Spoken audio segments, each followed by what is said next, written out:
नमस्कार दोस्तों, मैं कुमार धर्मेंद्र आप सभी का जीवन कला अकादमी पर स्वागत है दोस्तों। ठीक है, कल हम लोग देखे थे कलाकार से संबंधित 150 प्रश्न किया गया था। ठीक है, तो आज उसी से आगे हम लोग प्रश्न करेंगे। ठीक है, कल हम लोग 150 प्रश्न किए थे और आज हम लोग उसी से आगे प्रश्न करेंगे। ठीक है, और जो भी लोग नहीं देखे हैं, जो आप लोग जाके चैनल पे एक बार वीडियो को देख लीजिए। ठीक है, आज हम लोग स्टार्ट करते हैं 150 से आगे प्रश्न। ठीक है, क्योंकि आपके पेपर में 35 से 40 प्रश्न आपके कलाकार से प्रश्न आते हैं। ठीक है, 35 से 40 प्रश्न कलाकार से संबंधित प्रश्न आते हैं, इसलिए हम लोगों को कलाकार का जो आपका पोर्शन है इसको अच्छी तरह से मजबूत करना पड़ेगा। ठीक है, चलिए हम लोग स्टार्ट करते हैं। कल 150 प्रश्न हो गए थे, तो उसी के आगे हम लोग देखते हैं आज प्रश्न। ठीक है, चलिए, वह कौन सा मुस्लिम चित्रकार है जो हिंदू देवी देवताओं का नग्न चित्रण कर चर्चा में आया? प्रश्न संख्या देखिए 151। ठीक है, महत्वपूर्ण प्रश्न है। कौन सा कलाकार है मुस्लिम है जो हिंदू देवी देवताओं का नग्न चित्रण करके चर्चा में आया, फेमस था? तो याद रखिए, प्रश्न संख्या 151 का क्या हो जाएगा? हुसैन। इन्होंने आपके दुर्गा का और सरस्वती का, भारत माता का आदि इन्होंने चित्रों को नग्न रूप में चित्रण किया था या कुछ विचित्र किए थे, इसलिए काफ़ी इस चर्चा में के विषय के रूप में थे। ठीक है, चाहे भारत माता होता, दुर्गा जी के, सरस्वती जी के, काफ़ी इन्होंने चित्रों को नग्न बनाया था। ठीक है, जिसके कारण काफ़ी विवाद हुआ। बाद में विवाद के चलते ही यह देश छोड़कर चले गए थे 2010 में। ठीक है, कतर की नागरिकता इसीलिए इन्होंने ग्रहण किया था क्योंकि इन पे इतने काफ़ी आरोप लगे थे। चलिए, प्रश्न संख्या 152। मकड़ी का जाला नामक इंस्टॉलेशन किसने बनाया था? मकड़ी का जाला इंस्टॉलेशन किसने बनाया था? प्रश्न संख्या 152 का। ठीक है, तो याद रखिए, एम.एफ. हुसैन ने बनाया था मकड़ी का जाला। प्रश्न संख्या 153। थोरामस श्रृंखला किस कलाकार ने बनाया था? दोस्तों महत्वपूर्ण है। देखिए, जो एग्जाम में श्रृंखला से संबंधित जितने प्रश्न बनते हैं वह बहुत इंपॉर्टेंट होते हैं। ठीक है, जो भी प्रश्न आपके श्रृंखला से बनते हैं तो समझिए वो प्रश्न काफ़ी एग्जाम के पॉइंट से महत्वपूर्ण होते हैं, इस बात को आप ध्यान रखिए। ठीक है, तो हम बात करते हैं 153 का, तो आंसर क्या हो जाएगा? हुसैन ने बनाया था थोरामस श्रृंखला। प्रश्न संख्या 154। द हॉर्स दैट रेस्ड तेल चित्र किस कलाकार ने बनाया? 154 नंबर। तो याद रखिए, हुसैन ने बनाया था। प्रश्न संख्या 155। श्वेतांबरी श्रृंखला के चित्र किसने बनाया था? श्वेतांबरी श्रृंखला के चित्र किसने बनाया था? प्रश्न संख्या 155 का। याद रखिए, 155 का आंसर क्या हो जाएगा? हुसैन ने बनाया था। ठीक है, हुसैन। प्रश्न संख्या 156। समाचार पत्र पर स्याही में किसने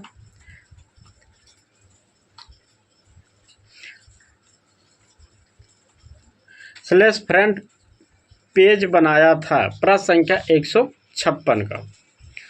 याद रखिए, इसका भी आंसर आपका हो जाएगा हुसैन ने बनाया था। दोस्तों देखिए, जो एक ही कलाकार से जो इतने महत्वपूर्ण प्रश्न बन सकते हैं दोस्तों, उतने प्रश्न हम बनाए हैं, क्योंकि अगर देखिए हुसैन एग्जाम के पॉइंट से बहुत महत्वपूर्ण कलाकार हैं।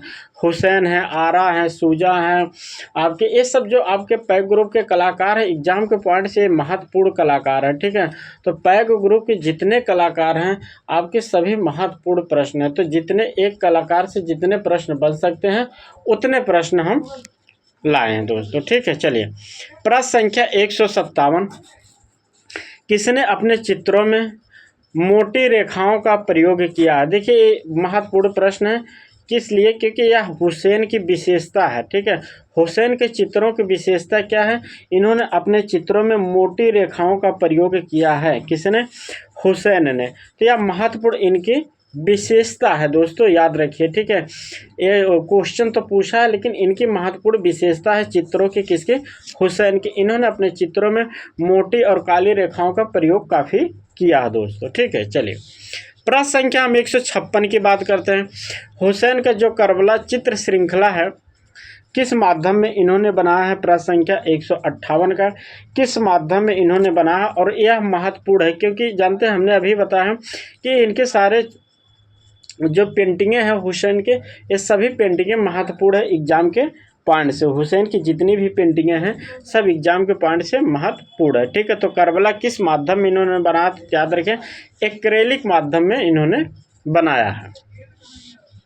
प्रश्न संख्या 159, प्रसिद्ध चित्र सेकंड एक्ट जो तैल माध्यम में किस कलाकार ने बनाया है? प्रश्न संख्या 159 का, तो याद रखिए हुसैन ने। सेकंड एक्ट किस कलाकार ने बनाया? तो हुसैन ने। प्रश्न संख्या 160 है, राजस्थान ड्राइंग विथ टाइगर चित्र के चित्रकार कौन है? 160 नंबर का, राजस्थान ड्राइंग विथ टाइगर। तो इसके आंसर हो जाएगा, ऑप्शन देखते हैं, तो इसका आंसर हो जाएगा ऑप्शन डी, हुसैन। प्रश्न संख्या 161, ब्लू नाइट जो तैल माध्यम में किसने चित्रित किया? ब्लू नाइट किस कलाकार ने चित्रित किया? 161 नंबर का। तो याद रखिए ब्लू नाइट, देखिए किसने बनाया था? महत्वपूर्ण प्रश्न है, 161 नंबर का, ठीक है। तो यह भी आपका हुसैन हो जाएगा, ब्लू नाइट। प्रश्न संख्या 162, द थीम ऑफ बगदाद चित्र किस कलाकार ने बनाया था? प्रश्न संख्या 162, तो यह भी आपका हुसैन का है दोस्तों। देखिए मैं फिर बता रहा हूँ, एक कलाकार से जितने प्रश्न बन सकते हैं जो एग्जाम के पॉइंट से महत्वपूर्ण है, वो मैं सभी प्रश्न करा दे रहा हूँ, जिससे कि आपका एग्जाम में किसी कारण बस प्रश्न आपका मिस ना हो दोस्तों, ठीक है। तो एक कलाकार से जितने इम्पॉर्टेंट प्रश्न मैं सभी करा दे रहा हूँ, ठीक है। चलिए मैं इसके बाद आप लोग कमेंट करेंगे तो मैं जितना आपके दिल्ली शिल्पी चक्र पैक ग्रुप कोलकाता, मैं उनसे भी प्रश्न कराऊंगा। लेकिन आप कमेंट करके बताइए सर, अगर ग्रुप से भी प्रश्न आपको करना है तो आप लोग कमेंट करके बताया कीजिए, और ज़्यादा से ज़्यादा वीडियो को आप लोग शेयर कीजिए, क्योंकि अगर आप लोग कमेंट करके बताएंगे नहीं तो प्रश्न फिर मैं कैसे बनाऊंगा, ठीक है। जिस टॉपिक से आपको, जिस कलाकार से, जिस टॉपिक से आपको प्रश्न चाहिए, आप कमेंट करके बताइए कि सर कोलकाता से, दिल्ली से, या सभी ग्रुपों को मिला के प्रश्न आप कराइए, तो मैं सभी ग्रुपों को मिला के आपके प्रश्न करा सकता हूं, ठीक है। लेकिन आप कमेंट करके बताइए अगर आपको करना है तो, नहीं तो फिर मैं कल से प्रैक्टिस सेट कराऊंगा, ठीक है। नहीं तो मैं कल से फिर 125 प्रश्नों का प्रैक्टिस सेट कराऊंगा, ठीक है। अगर आपको टॉपिक चाहिए तो आप कल कमेंट करके ज़रूर बताइए। और साथ में दोस्तों क्लास अच्छी लगती तो आप लोग क्लास को ज़्यादा से ज़्यादा शेयर कीजिए, और क्लास को और लाइक भी साथ में कर दीजिए। चलिए प्रश्न संख्या बात करते हैं 62 का, तो हुसैन हो जाएगा 100। बात करते हैं 163 नंबर प्रश्न का, बुद्ध कैनवास पर एक्रेलिक किसका चित्र है? बुद्ध कैनवास पर एक्रेलिक किसका चित्र है? प्रश्न संख्या 163 का। तो याद रखिए बुद्ध, अभी तक आप लोग सुने नहीं होंगे, बुद्ध भी हुसैन की पेंटिंग है। याद रखिए बुद्ध भी की जो पेंटिंग है हुसैन ने बनाया है, यह आप लोग याद रखिए। प्रश्न संख्या 164,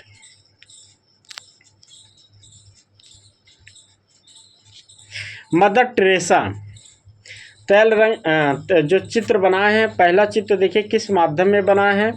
याद रखिए तैल में। कब बनाया? 1988 और 89 में मदर टेरेसा, ठीक है। देखिए आपको दो प्रश्न मिल गए। एक प्रश्न मदर टेरेसा किसने बनाया, तो हुसैन। कब बनाए? 1888-89 में। कहाँ संग्रहित हो? तो राष्ट्रीय आधुनिक कला संग्रहालय नई दिल्ली में, जिसे आप लोग नगमा भी कहा जाता है जी, ठीक है, जिसे क्या कहा जाता है? नगमा भी कहा जाता है, संग्रहित है, ठीक है। तो याद रखिए, इससे कई प्रश्न है। मदर टेरेसा किसने बना? तो हुसैन ने। कब बना? 1988-89 में। किस माध्यम में बना? तो ये भी याद रखिए, तैल माध्यम में बना। कहाँ संग्रहित है? तो नगमा में दोस्तों, ठीक है। यह महत्वपूर्ण प्रश्न है, याद रखिए, ठीक है। हुसैन। चलिए, प्रश्न संख्या 165। प्रसिद्ध चित्र एकला चलो रे इंदिरा गांधी के चित्रकार कौन है? प्रश्न संख्या 165 का याद रखिए, हुसैन। एकला चलो और इंदिरा गांधी के जो इन्होंने बनाई थी पेंटिंग, हुसैन ने। कब बनाए थे? 1985 में, याद रखिए। देवी के रूप में बनाए थे, ये भी याद रखिए। चलिए, प्रसिद्ध चित्र जमीन किसने बनाया था? प्रसिद्ध चित्र जमीन, तो याद रखिए, हुसैन ने बनाया था प्रसिद्ध चित्र आपका जमीन। प्रश्न संख्या 167। प्रकृत कैनवास पर एक्रेलिक 1997 चित्र किसका है? प्रश्न संख्या 167 किसका है? तो याद रखिए, प्रकृति से संबंधित चित्रण कौन करते थे? याद रखिए, रजा। रजा आपके कैसे चित्रण करते थे? तो रजा आपके प्रकृति चित्रण करते थे। तो 167 का हो जाएगा ऑप्शन बी, रजा। प्रश्न संख्या 168।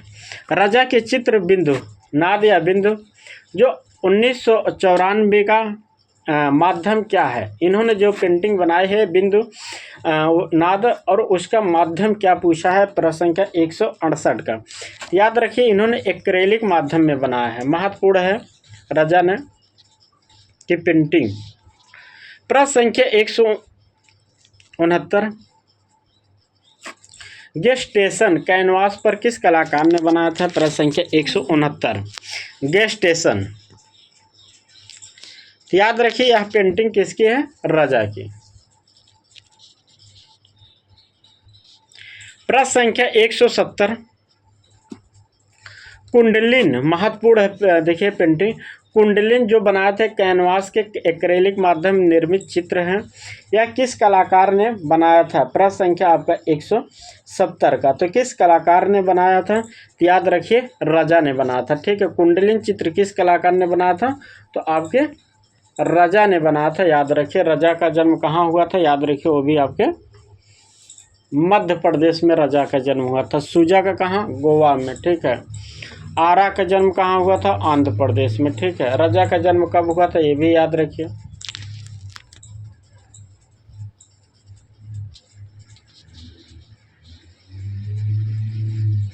चलिए, प्रश्न संख्या 171। इन ऑडिबल साउंड किसकी रचना है? प्रश्न संख्या 171 का। तो रजा का है, ठीक है।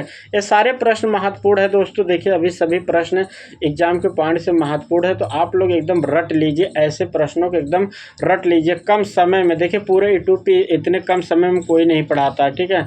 तो आप लोग एकदम रट लीजिए कम समय में, ठीक है। चलिए, प्रश्न संख्या 172 का। प्रसिद्ध चित्र राजस्थान चित्र श्रृंखला किस कलाकार ने बना था? प्रश्न संख्या 172 का। तो राजस्थान चित्र किस कलाकार ने बनाया था? 172 नंबर का। याद रखिए, रजा ने बनाया था, महत्वपूर्ण है दोस्तों। एक चीज़ और आपको बता रहा हूँ, ठीक है। जो राजस्थान पेंटिंग है, देखिए, रजा ने भी बनाया था और हुसैन भी, याद रखिए, ठीक है। रजा और हुसैन दोनों लोगों ने बनाया था पेंटिंग, 172 नंबर, ठीक है। इस बात को आप याद रखिए, ठीक है। चलिए,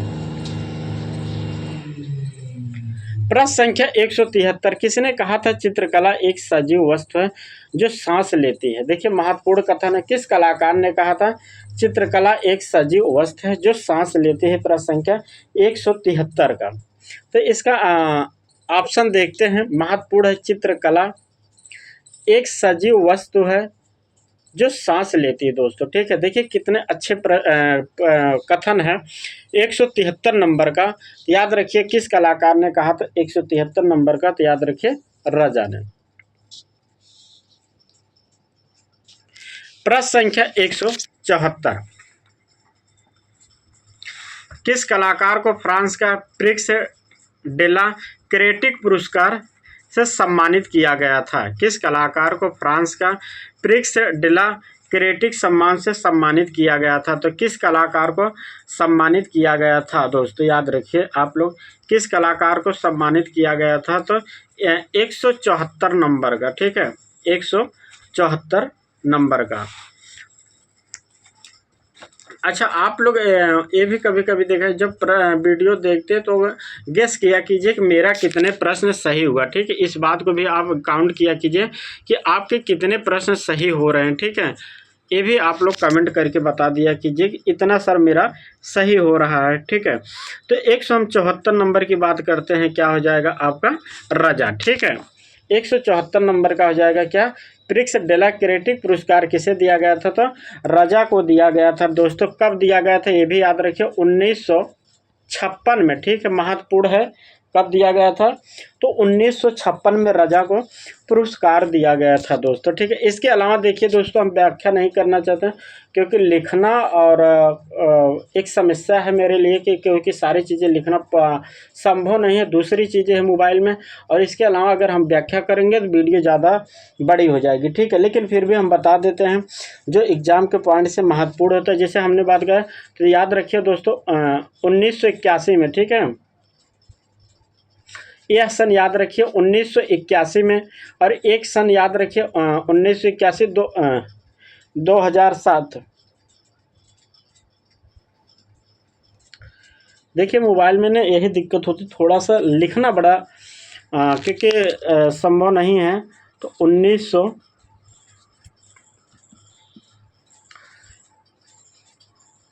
1981 और 2007 और 2013 दोस्तों, ठीक है, 2013।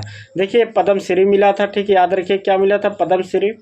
यह पद्म भूषण मिला था, और पद्म विभूषण 2013 में रजा को दिया गया था। यह याद रखिए, इनसे महत्वपूर्ण सन है दोस्तों, इसलिए मैं बता रहा था कि 1981, 2007, 2013 रजा से संबंधित महत्वपूर्ण तिथि है, क्योंकि इनको पद्म पुरस्कार दिया गया था। पद्मश्री 1981 में, 2007 में पद्म भूषण, और 2013 में पद्म विभूषण से इन्हें सम्मानित किया गया था। तो याद रखिए, ठीक है। और प्रिक्स डेमोक्रेटिक कब दिया गया था? तो ये भी याद रखिए, कब बताया था अभी?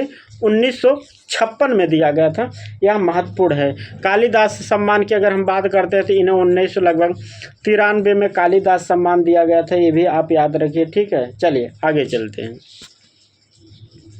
प्रश्न संख्या 175। चित्रकार राजा परंपरागत और परिवेश पुस्तक के लेखिका हैं। चित्रकार राजा परंपरा व परिवेश पुस्तक के लेखिका कौन है? 175 नंबर, ठीक है। तो महत्वपूर्ण है 175 नंबर का प्रश्न। तो डॉक्टर मंजूषा गांगुली है, महत्वपूर्ण प्रश्न है दोस्तों, याद रखिए, वेरी वेरी इंपॉर्टेंट है।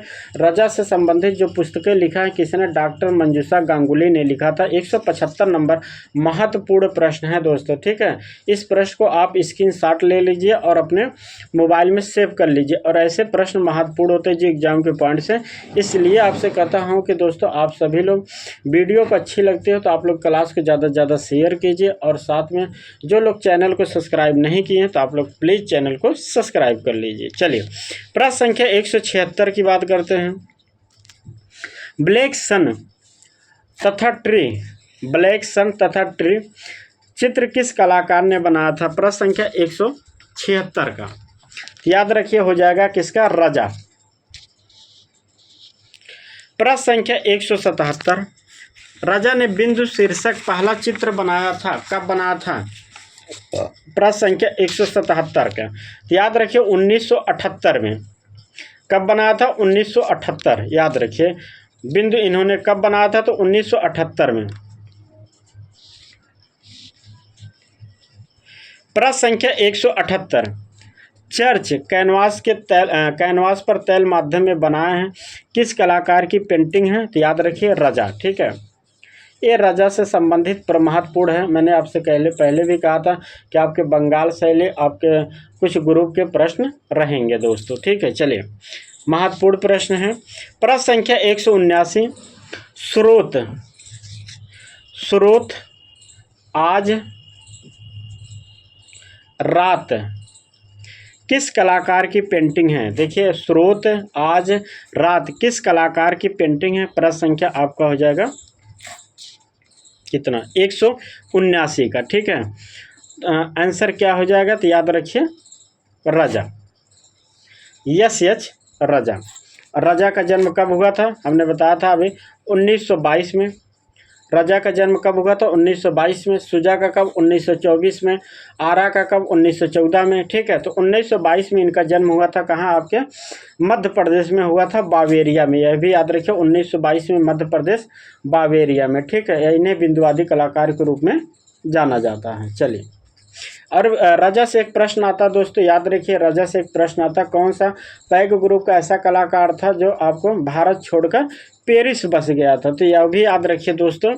अच्छा, एक चीज़ और देखिए, जब पेरिस उन्होंने प्रश्न पूछता है कि पेरिस चले गए, तो याद रखिए वह भारत कब छोड़ दिए थे, तो 1959 में 1950 में छोड़कर कहाँ चले गए थे, पेरिस में। याद रखिए कब 1950 में। लेकिन वह पेरिस में कब बसे थे अस्थायी रूप से, तो 1959 में। ठीक है, याद रखिए 1959 में। तो दोनों डेटे याद रखिए। ठीक है, चलिए, तो इसका आंसर हो जाएगा रजा। प्रश्न संख्या 180, विख्यात चित्र बिंदु कैनवास पर चित्रकार कौन है। प्रश्न संख्या 180 का, तो याद रखिए आपका हो जाएगा रजा। प्रश्न संख्या 181, अंकुरण चित्र किस कलाकार ने बनाया था। जितने प्रश्न महत्वपूर्ण है दोस्तों, जितने भी महत्वपूर्ण है आपके रजा से, हुसैन से, आरा से, सारे प्रश्न करा दे रहा हूँ। एक भी प्रश्न आपका छूटेगा नहीं एग्जाम में, सारे प्रश्न आप करके आएंगे दोस्तों। ठीक है, चलिए, अगर आप वीडियो अच्छी तरह से देख लिए तो। ठीक है, 181 नंबर का आंसर क्या हो जाएगा, तो रजा ने बनाया था, अंकुरण चित्र बनाया था। प्रश्न संख्या 182, आज तक भारत का सबसे प्रभावशाली कला आंदोलन रहा। कौन सा कला आंदोलन भारत का सबसे प्रभावशाली था। ठीक है, ऐसे तो कला आंदोलन बहुत थे आपके, कोलकाता ग्रुप था, पैग ग्रुप, दिल्ली शिल्पी चक्र ग्रुप था, ग्रुप 1890 था, चोलमंडल ग्रुप था।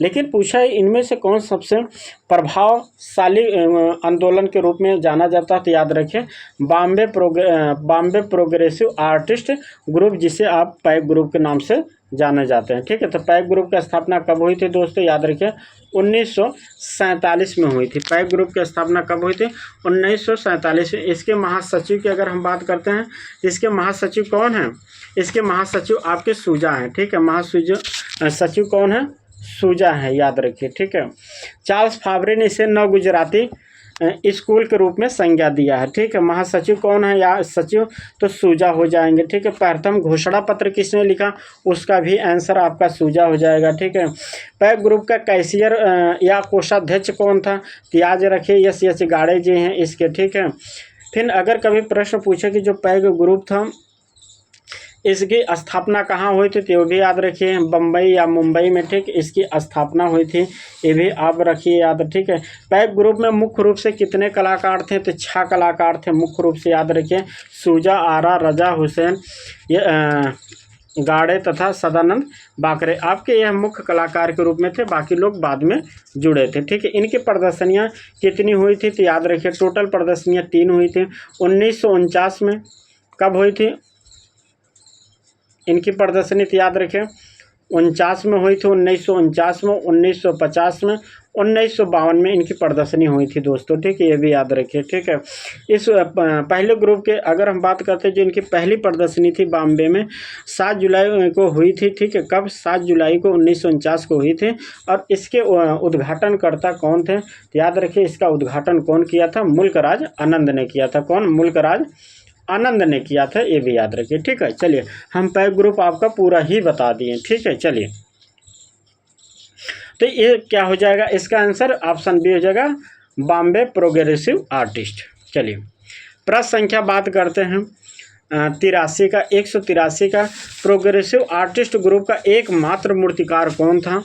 याद रखिए एकमात्र मूर्तिकार कौन था, तो याद रखिए आपके यश के बाकरे थे, सदानंद बाकरे थे, मूर्तिकार के रूप में जाने जाते। पैग ग्रुप का कौन सा मूर्तिकार एकमात्र था, तो सदानंद बाकरे था। दिल्ली शिल्पी चक्र का एकमात्र ग्रुप मूर्तिकार कौन था, तो याद रखिए धनराज भगत थे। इस तरह के प्रश्न एग्जाम में आते हैं दोस्तों। ठीक है, याद रखिए इस तरह के प्रश्न आपको एग्जाम में आते हैं, तो याद रखिए। ठीक है, कि मूर्तिकार के रूप में किसे जाना जाता है, तो सदानंद बाकरे को जाना जाता है। ठीक है, चलिए आगे देखते हैं प्रश्न।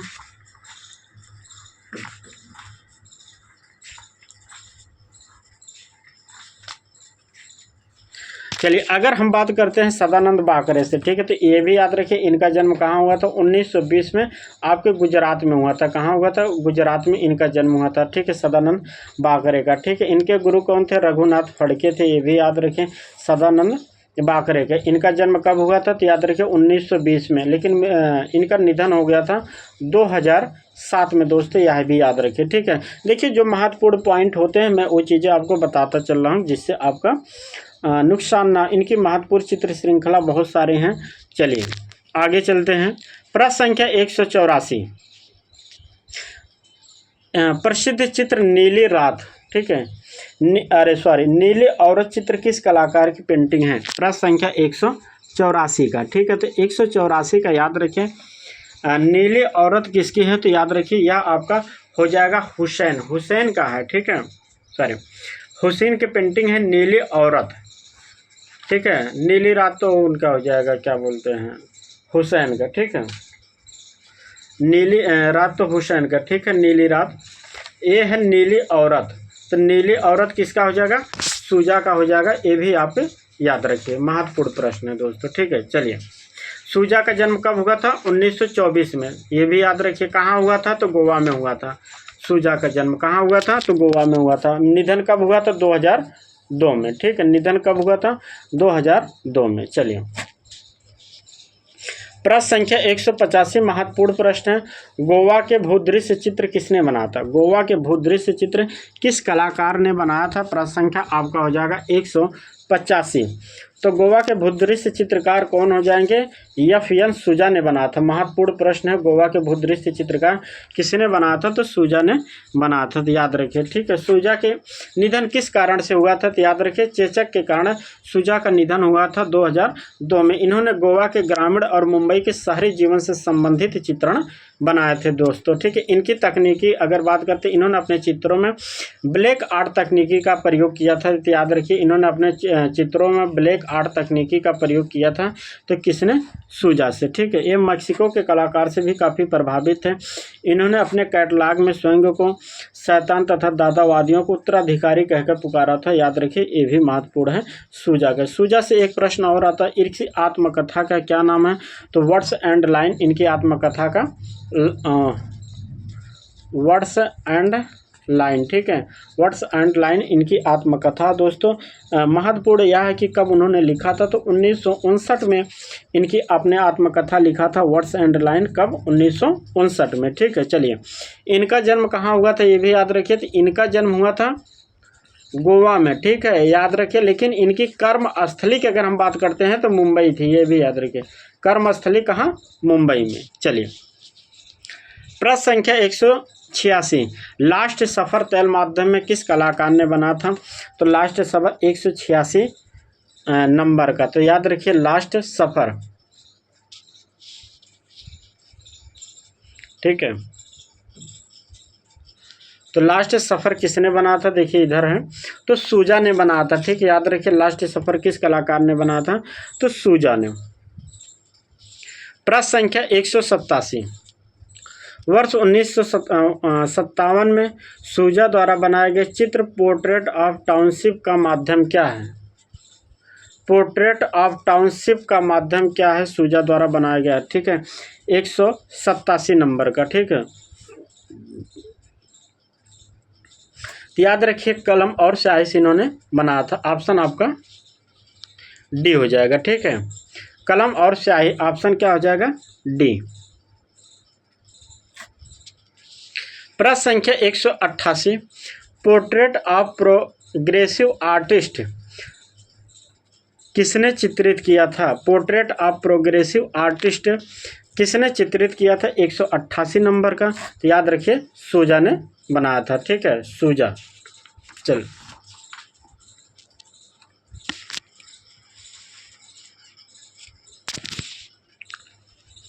प्रश्न संख्या 189, चर्चित पुस्तक ग्रुप 1890 का इंडिजीनस मॉडर्निज्म जिसके प्रोजेक्ट एडिटर किशोर सिंह थे, 2016 में किस संग्रहालय में प्रकाशित हुई थी? प्रश्न संख्या 179 में। 189 का आंसर क्या हो जाएगा? दिल्ली आर्ट गैलरी नई दिल्ली। ठीक है, दिल्ली आर्ट गैलरी नई दिल्ली इसका आंसर हो जाएगा। ठीक है, दिल्ली आर्ट गैलरी नई दिल्ली। प्रश्न संख्या 190, बनारस घाट के चित्रण के लिए प्रसिद्ध है। बनारस घाट चित्रण के लिए कौन प्रसिद्ध है? प्रश्न संख्या 190।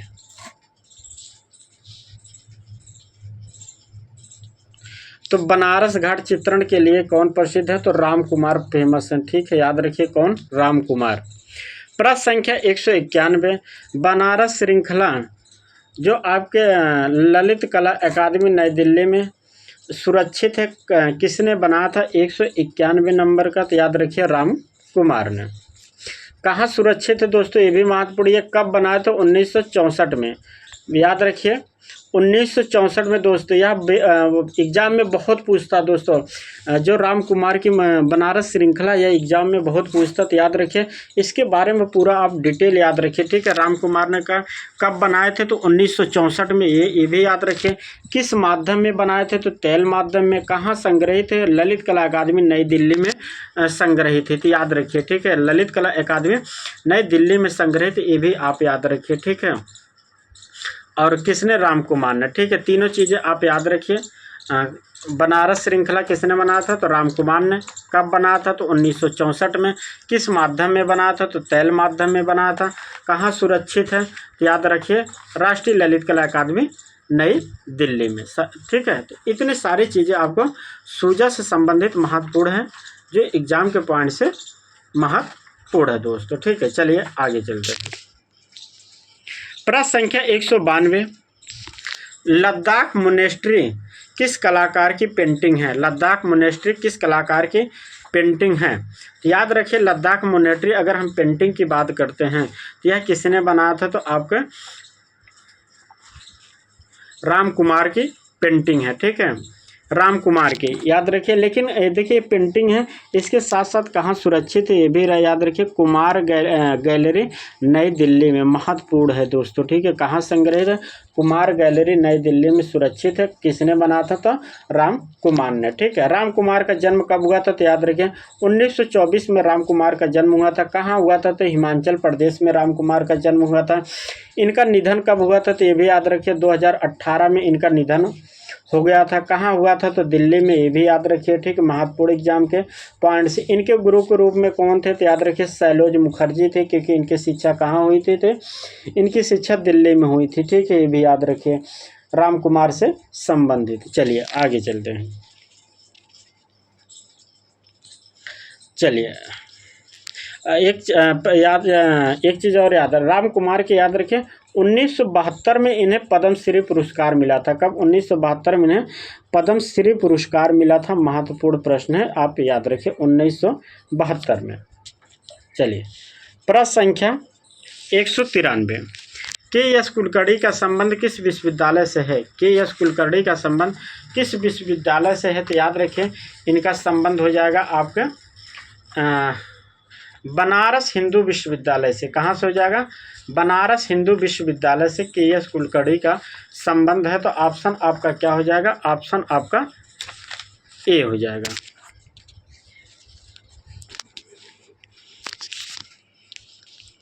प्रश्न संख्या 194, एक तांत्रिक कलाकार थे। एक तांत्रिक कलाकार के रूप में किसे जाना जाता है? 194 नंबर का याद रखिए। तांत्रिक कलाकार के रूप में किसे जाना जाता था? निरोध मजूमदार को तांत्रिक कलाकार के रूप में जाना जाता है। निरोध मजूमदार याद रखिए कोलकाता ग्रुप के कलाकार हैं। किस ग्रुप के कलाकार हैं?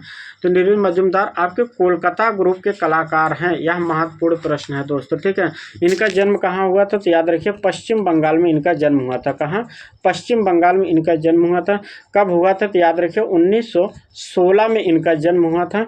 और इनके गुरु कौन थे? तो याद रखिए अवनींद्रनाथ टैगोर इनके गुरु थे। निरोध मजूमदार के गुरु कौन थे? तो अवनींद्रनाथ टैगोर इनके गुरु थे दोस्तों। ठीक है, चलिए, भारत का इन्हें तांत्रिक कलाकार के रूप में जाना जाता और इन्होंने अपने चित्रों में देवनागरिक लिपि का प्रयोग किया है। चलिए, प्रश्न संख्या 195, फ्रांसीसी छात्रवृत्ति पाने वाले पहले भारतीय कौन थे? प्रश्न संख्या 195 का फ्रांसीसी छात्रवृत्ति पाने वाले प्रथम भारतीय कलाकार कौन थे? तो याद रखिए, प्रथम भारतीय कलाकार कौन हो जाएंगे आपके? निरुद्ध मजूमदार हो जाएंगे, ऑप्शन ए। ठीक है, महत्वपूर्ण प्रश्न है। छात्रवृत्ति पाने वाले प्रथम भारतीय फ्रांसीसी कलाकार थे निरुद्ध मजूमदार। लेकिन एक चीज़ और याद रखिए, कब इनको प्राप्त मिला था? तो याद रखिए 1946 में, महत्वपूर्ण है। ठीक है, 1946 में इन्हें यह पुरस्कार मिला था। ठीक है, इंडिया हाउस लंदन में इन्होंने आर्ट गैलरी में इन्होंने क्यूरेटर के रूप में भी इन्हें नियुक्त किया गया था, याद रखिए। ठीक है, भारत के यह प्रथम नवतांत्रिक कलाकार के रूप में भी जाने जाते हैं। ठीक है, तांत्रिक रूप, ठीक है, तांत्रिक रूप में, नवतांत्रिक के रूप में इन्हें जाना जाता है। ठीक है, प्रथम नहीं, नवतांत्रिक के रूप में इन्हें जाना जाता है। इन्होंने अपने चित्रों में देवनागरिक लिपि का प्रयोग किया है। प्रश्न संख्या 196, भारत में सबसे पहले तांत्रिक कला पे प्रदर्शनी लगाने वाले कलाकार कौन थे? 196 नंबर का। याद रखिए, ऑप्शन बी हो जाएगा, निरुद्ध मजूमदार भारत के पहले ऐसे कलाकार थे जिन्होंने तांत्रिक कला पे प्रदर्शनी लगाने वाले कलाकार के रूप में इन्हें जाना जाता है। इन्हें जाना जाता है। तो याद रखिए दोस्तों, कब लगाए थे? तो 1944 में। याद रखिए, कब प्रदर्शनी लगाए थे? तो 1944 में इन्होंने प्रथम प्रदर्शनी लगाई थी आपके नवतांत्रिक कलाकार के रूप में। ठीक, प्रश्न संख्या 197, शंको चौधरी का जन्म हुआ था। शंको चौधरी का जन्म कहाँ हुआ था? तो शंको चौधरी का जन्म कहाँ हुआ था? आपको बताना है कि शंको चौधरी का जन्म कहाँ हुआ था और कब हुआ था शंको चौधरी का। शंको चौधरी किस ग्रुप के कलाकार हैं दोस्तों? याद रखिए, तो शंको चौधरी आपके दिल्ली शिल्पी चक्र के कलाकार हैं। कहाँ? दिल्ली शिल्पी चक्र के कलाकार हैं। इनका जन्म 1916 में हुआ था, महत्वपूर्ण है। और याद रखिए, इनका जन्म कहाँ हुआ था? तो बिहार में हुआ था। ठीक है, इनका जन्म कहाँ हुआ था? तो बिहार में शंको चौधरी का जन्म हुआ था। और इनका निधन कब हुआ था? 2006 में इनका निधन हुआ था। ठीक है, याद रखिए, 2006 में इनका निधन हुआ था। और 1916 में इनका जन्म हुआ था। कहाँ? आपके बिहार में। ठीक है, बिहार के संथाल परिवार में। ठीक है, क्षेत्र में। ठीक है, ये सारी चीज़ें याद रखिए। और यह दिल्ली शिल्पी चक्र के कलाकार के रूप में जाने जाते हैं और यह एक मूर्तिकार के रूप में जाने जाते हैं। इनका मूल नाम की बात करें, नर नारायण चौधरी इनका मूल नाम है दोस्तों। ठीक है, चलिए, प्रश्न संख्या 108 की बात करते हैं। बर्ड पक्षी कॉपर और स्टील में मूर्ति शिल्प किस कलाकार ने बना? प्रश्न संख्या 198 की हम बात करते हैं कि इन्होंने 198 का, तो बर्ड या पक्षी कह सकते हैं, कॉपर और स्टील में बनाया था। इन्होंने किसने बनाया था? तो याद रखिए, शंको चौधरी ने बनाया था। किसने बनाया था? तो शंको चौधरी ने इन्होंने बनाया था बर्ड। ठीक है, याद रखिए, बर्ड बनाया था। महत्वपूर्ण यह प्रश्न दोस्तों, बर्ड चित्र श्रृंखला बनाए थे कौन? शंको चौधरी ने बनाया था। किस माध्यम में? कॉपर और स्टील माध्यम में इन्होंने बनाया था। इसके बाद अगर बात करते इन्होंने जो मूर्तियाँ बनाए थे, तो दोस्तों याद रखिए, इनकी श्रृंगार मूर्ति इन्होंने बनाया था। कौन सा श्रृंगार बना था? महात्मा गांधी की इन्होंने अवक्ष प्रतिमा भी बनाए थे। ठीक है, और टॉयलेट भी बनाए थे। याद रखें, हेड ऑफ गर्ल बनाए थे, सीटेड फिगर बनाए थे या फिगर, सीटेड फिगर या फिगर बनाए थे इन्होंने। ठीक है, सीटेड फिगर। इसके अलावा इन्होंने म्यूजिक बनाया था। ठीक है, म्यूजिक भी बनाए थे। मदर एंड चाइल्ड बनाए थे। और इनके हम ये मूर्तियाँ थी, चित्रों की बात करते हैं तो घड़े के साथ महिला। ठीक है, घड़े के साथ महिला हो जाएगा। ठीक है, घड़े के साथ महिला, अंगड़ाई लेती हुई महिला, ये सारे इनकी पेंटिंगें हैं। किसके? शंको चौधरी का। ठीक है, चलिए आगे चलते हैं। प्रश्न संख्या 199। ठीक है, स्पिरिट ऑफ स्पोर्ट्स मूर्ति शिल्प किस कलाकार ने बनाया था? प्रश्न संख्या 199 का। ठीक है, किस कलाकार ने बनाया था? तो याद रखिए, शंको चौधरी हो जाएंगे। ऑप्शन आपका सी हो जाएगा, शंको चौधरी।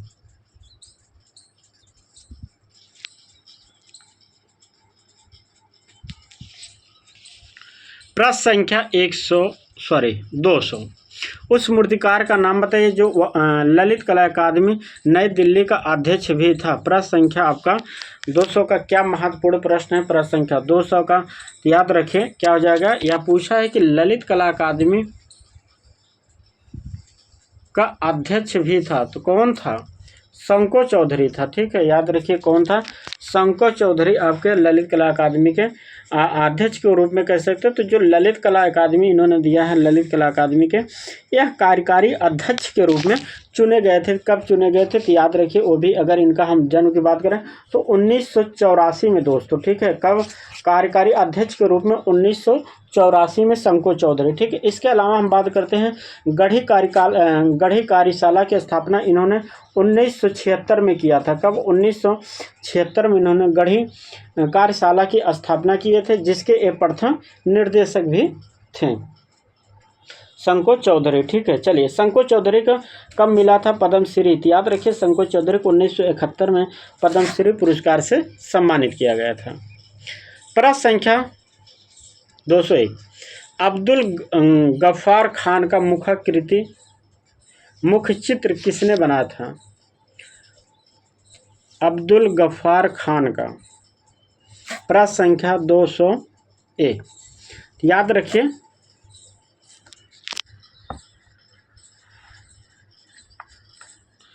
सरवरी राय चौधरी। ठीक, सॉरी,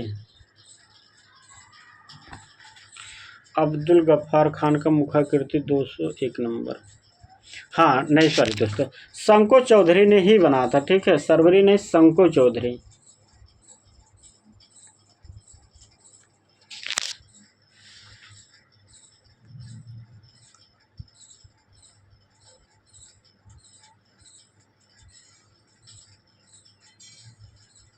ठीक है, यह प्रश्न थोड़ा सा आप लोग देख लेना। ठीक है, मुझे कुछ डाउट लग रहा है, आप लोग एक बार चेक कर लेना दोस्तों। ठीक है, यह प्रश्न मुझे थोड़ा डाउट लगा, शंको चौधरी हैं कि सरवरी राय चौधरी हैं, आप लोग एक बार देख लेना। ठीक है, लेकिन मेरे हिसाब से इसका जो आंसर है वह आपके शंको चौधरी हैं। ठीक है, आप एक बार चेक कर लेना। ठीक है, चलिए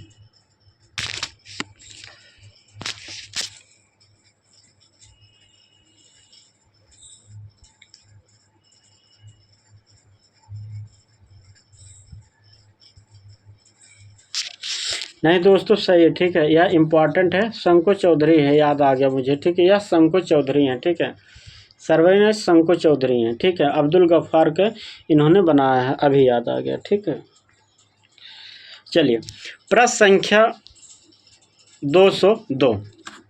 शंको चौधरी का माध्यम क्या है? शंको चौधरी का जो मुख्य माध्यम क्या है? प्रश्न संख्या 202 का शंको चौधरी का मुख्य माध्यम क्या है? तो याद रखिए शंको चौधरी और राम किंकर दोनों यह आपके सीमेंट और कंक्रीट माध्यम में काम करते थे। ठीक है, याद रखिए सीमेंट और कंक्रीट माध्यम में यह दोनों लोग काम करते थे, शंको चौधरी और आप राम किंकर बैज। प्रश्न संख्या 203। 1976 में दिल्ली है। ठीक है, दिल्ली की गढ़ी सामुदायिक कार्यशाला की शुरुआत 1976 में किसने किया था? ठीक है, तो अभी हमने बताया था 1976 में शंको चौधरी ने ही नई दिल्ली में गढ़ी कार्यशाला की स्थापना किए थे, और जिसके प्रथम क्या थे? प्रथम निर्देशक भी थे। ठीक है, प्रथम निर्देशक के रूप में जाने जाते हैं। प्रश्न संख्या 204। शंको चौधरी की प्रसिद्ध मूर्ति टॉयलेट जिसे श्रृंगार कहते हैं, प्रथम माध्यम में 67 सेंटीमीटर बनाई है, कहाँ प्रदर्शित है? प्रश्न संख्या 204 का याद रखिए 204 का हो जाएगा राष्ट्रीय आधुनिक कला संग्रहालय नई दिल्ली, जिसे नगमा भी कहा जाता है। दोस्तों महत्वपूर्ण प्रश्न है, आप याद रखिए एग्जाम के पॉइंट्स है, यह प्रश्न बहुत महत्वपूर्ण है दोस्तों। ठीक है, टॉयलेट किसने मूर्ति शिल्प बनाया? तो शंको चौधरी ने बनाया था। किस माध्यम में बनाया था? तो याद रखिए इन्होंने पत्थर माध्यम में बना था। कितनी इसकी माप है? तो याद रखिए 67 सेंटीमीटर इनकी माप है। ठीक है, याद रखिए कितना? 67 सेंटीमीटर इसकी माप भी है। ठीक है, चलिए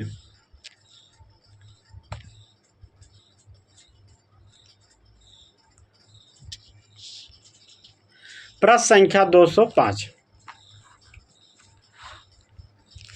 bird bird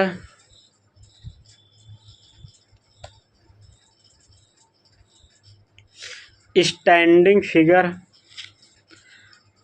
music, chemist, composition आदि इन्होंने घन आयामी संरचनाओं की मूर्ति शिल्पी है। किस कलाकार के हैं? 205 नंबर, ठीक है, 205 नंबर। तो याद रखिए यह किसका हो जाएगा? तो शंको चौधरी की मूर्ति है, ठीक। यह सभी मूर्ति किसका है? शंको चौधरी की मूर्ति है। तो ऑप्शन आपका हो जाएगा डी, ठीक है, शंको चौधरी का, ठीक है। बर्ड है, क्लाउड फिगर, बर्ड है, स्टैंडिंग फिगर है, डक है, म्यूजिक है, याद रखिए डक है, म्यूजिक है, पीकॉक है, उसके बाद केमिस्ट है। ये सभी मूर्तियाँ किसकी हैं?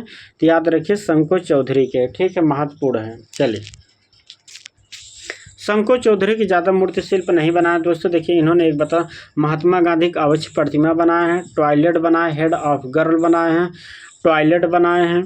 इसके अलावा बात करते हैं सीटेड फिगर बनाए हैं, फिगर बर्ड पक्षी बनाया अभी हमने बताया है, म्यूजिक बनाए हैं। इसके अलावा इन्होंने मोर की या पीकॉक कह सकते हैं, मोर का और कबूतर का, डक का, बत्तख का, मदर एंड चाइल्ड का इत्यादि इनकी मूर्ति शिल्प है दोस्तों। किसका? सर्वरी राय चौधरी का, ठीक है। चलिए, प्रश्न संख्या 206, दिल्ली स्थित गढ़ी स्टूडियो सामुदायिक कार्यशाला के पहले प्रथम निर्देशक कौन थे? देखिए अभी हमने बताया था प्रथम निर्देशक कौन थे, तो शंको चौधरी। स्थापना कब हुई थी? तो 1976 में। कहाँ हुई थी? नई दिल्ली में। प्रश्न संख्या 207, मेघदूत वास्तुचित्र के चित्रकार कौन है? प्रश्न संख्या 207 का याद रखिए राम गोपाल विजयवर्गीय हैं दोस्तों। कौन है? राम गोपाल विजयवर्गीय। प्रश्न संख्या 208, राजस्थान के वास्तु तकनीकी में प्रथम सशक्त चित्रकार कौन है? प्रश्न संख्या 208 का तो याद रखिए राम गोपाल विजयवर्गीय। प्रश्न संख्या 209, चित्र गीतिका किसकी रचना है? प्रश्न संख्या 209 का तो चित्र गीतिका किसकी प्रसिद्ध रचना है? महत्वपूर्ण प्रश्न है, तो याद रखिए आप लोग 209 नंबर का तो किसका हो जाएगा आपका? राम गोपाल विजयवर्गीय का।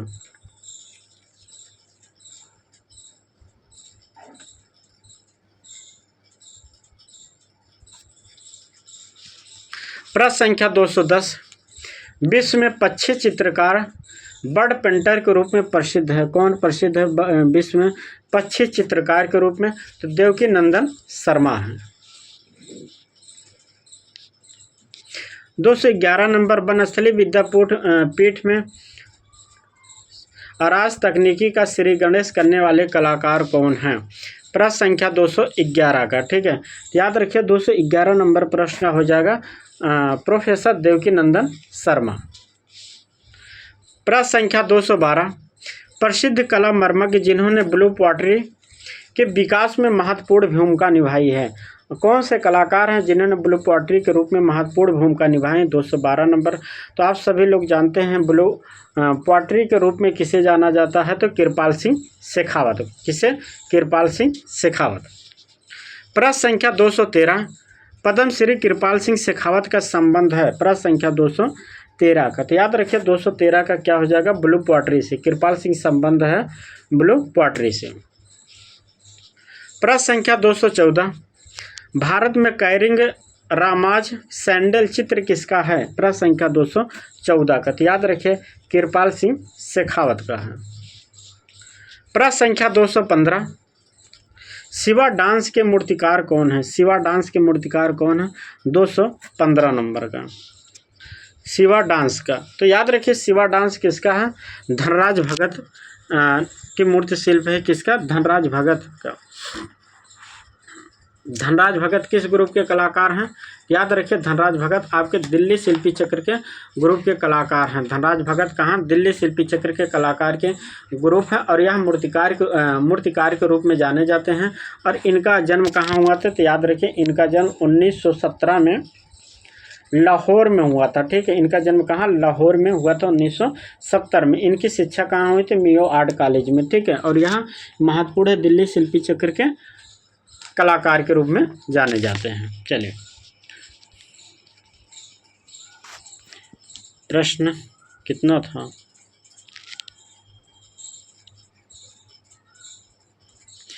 दोस्तों प्रश्न इतना ही था, ठीक है।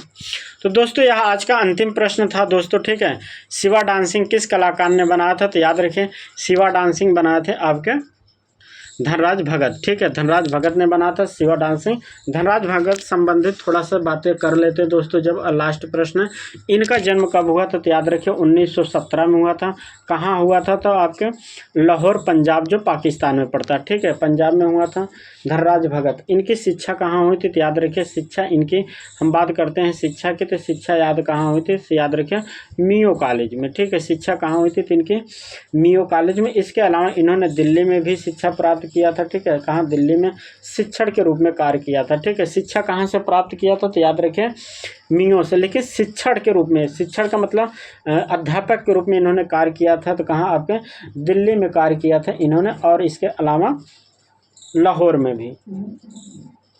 इन्हें पद्मश्री कब मिला था, तो याद रखिए 1971 में इन्हें पद्मश्री पुरस्कार से सम्मानित किया गया था, किसे, धनराज भगत को, ठीक है। धनराज भगत की प्रमुख कुछ मूर्ति शिल्प है, जैसे याद रखिए धनराज भगत की महाकाल मूर्ति शिल्प किसने बनाया था, धनराज भगत की है। इसके अलावा मोनार्क है धनराज भगत के। इसके बाद कंस्ट्रक्शन है धनराज भगत के। शिवा ऑफ डांस है, अभी जो बताया है। स्पिरिट ऑफ वर्क है। घोड़े की नालबंदी महत्वपूर्ण है दोस्तों, घोड़े की नालबंदी जो पत्थर में बनाए थे, क्या है, घोड़े की नालबंदी, ठीक, याद रखिए घोड़े की नालबंदी इनकी महत्वपूर्ण पेंटिंग है, जो बनाए थे किसमें, पत्थर माध्यम में बनाए थे, ठीक। इसके अलावा संगीतक या म्यूजिक है, इनकी मूर्ति से शिल्प है, सीट संगीतक या म्यूजिक है। इसके अलावा सितार वादक, बांसुरी वादक इनकी मूर्ति है। सबसे महत्वपूर्ण दोस्तों यह है कि इनके देखिए एक है, याद रखें, एक है द किंग मतलब राजा, ठीक है। एक है द किंग मतलब राजा, तो याद रखिए जो इन्होंने राजा बनाया था, किंग बनाए थे, यह आपके वुड कट और ब्रांज में बनाए थे, ठीक है। लेकिन यही आपका एक है इनका द किस, जिसको कहते हैं चुम्बन, ठीक है। तो द किस इनकी जो पेंटिंग है किस माध्यम में बनाया था, तो याद रखिए वुड माध्यम में बना था, जो एग्जाम के पॉइंट से महत्वपूर्ण है दोस्तों, ठीक है। इसके अलावा इनके बहुत सारी और पेंटिंगें हैं, नटराज है, विश्राम है, ये सारे महत्वपूर्ण पेंटिंगें हैं दोस्तों, ठीक है। तो याद रखिए दोस्तों ये आज का अंतिम प्रश्न है दोस्तों। और आप सभी को लोग दोस्तों क्लास अच्छी लगे तो आप लोग क्लास में को ज़्यादा से ज़्यादा शेयर कीजिए, और सभी लोग क्लास देखने के साथ साथ लाइक दोस्तों ज़रूर कर दिया कीजिए, ठीक है। लाइक आप लोग कर दिया कीजिए, और साथ में वीडियो को आप लोग दोस्तों शेयर भी कर दिया कीजिए, ठीक है, शेयर कर दिया कीजिए। और जो लोग चैनल को सब्सक्राइब नहीं किए हैं तो प्लीज़ आप लोग चैनल को सब्सक्राइब भी आप लोग कर लीजिए दोस्तों, ठीक है। फिर हम मिलते हैं कल, आपको आप लोग कमेंट करके बताइए कि कल हम आपको फिर कलाकार से प्रश्न कराएं, या दोस्तों फिर हम आपको कल प्रैक्टिस सेट लेके आएंगे 125 प्रश्न का दोस्तों, ठीक है। अगर आप लोग कमेंट करेंगे तो कलाकार कराएंगे, नहीं तो कल हम फिर प्रैक्टिस सेट से प्रश्न कराएंगे, जो आपके 125 प्रश्न होंगे दोस्तों, ठीक है। फिर हम कल मिलते हैं दोस्तों, ठीक है। चलिए आज की क्लास यहीं तक थी दोस्तों, फिर कल मिलते हैं। और आप लोगों से रिक्वेस्ट है कि आप लोग ज़्यादा से ज़्यादा वीडियो शेयर कीजिए और चैनल को सब्सक्राइब कर लीजिए, ठीक है। धन्यवाद।